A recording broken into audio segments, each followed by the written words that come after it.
Hello everyone, we're on question 4 now on statistics from 2023 for Edexcel. It says a study was made of adult men from region A of a country. It was found that their heights were normally distributed with a mean of 175.4 centimeters and a standard deviation of 6.8 centimeters. Find the proportion of these men that are taller than 180 centimeters. Okay. Now again, depending on which calculator you're using, it depends on how you would enter this in. If you've got a graphical one, you just can select the right hand tail. But here with the more basic calculator, you'd need to put a lower value of 180 and just put an upper value as just a really big number. And when you do that, you find that the probability of H is greater than 180 is 0.2494. Okay. A student claimed that the mean height of adult men from region B of this country was different to the mean height from the adult men from region A. A sample of 52 adult men from region B had a mean height of 177.2 centimeters.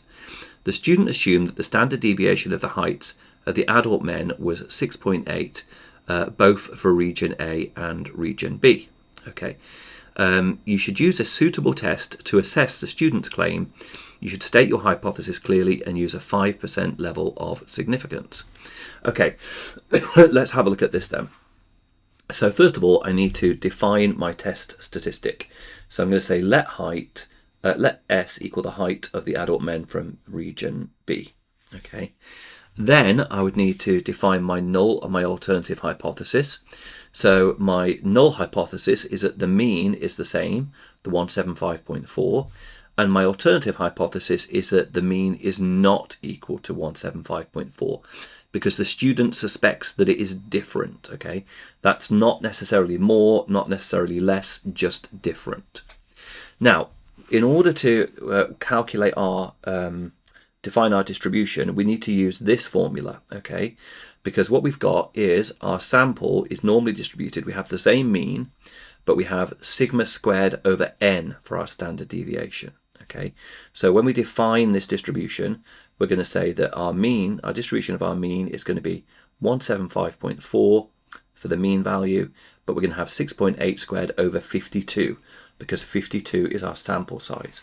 Now, the very important thing to remember is this whole thing is our sigma squared. Okay, so in other words, as it were, the sigma squared is the 6.8 squared over 52. Now, what that means is when you put it into your calculator, you've got to remember that in your calculator, you would need to put in 6.8 over root 52 because the calculator expects you to put sigma in. So just be aware of the fact that this whole thing is our sigma squared. So when it goes in the calculator, you'd be 6.8 over root 52. Now, let's have a look. Now, we're going to be using the greater than symbol because the sample size was found to be 177, which is bigger than the mean. So because that's bigger than the mean, we're going to use the greater than symbol. Okay, and again, we would put the 177.2 as our lower value and a really big number as our upper value. And when you put that in, you get 0.0281 as your probability. So now we can actually compare this with our significance level. We have a two-tail test and we're using a significance level of 5%.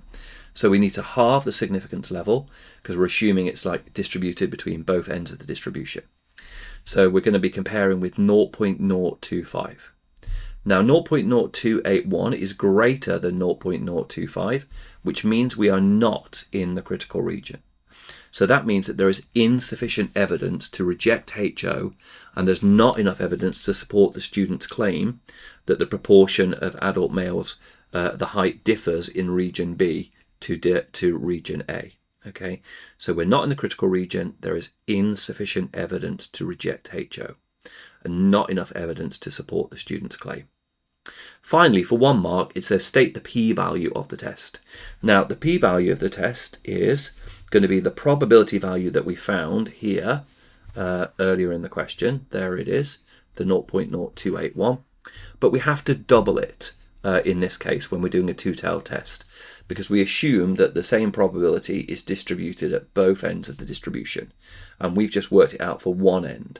So if you've got a two-tailed test and you've calculated the p-value for 1/2 of the test, you've got to double it for the whole thing. So the p-value is going to be 2 times 0.0281, which is 0.05628. Okay, hope you found that helpful. I'll see you in the next video.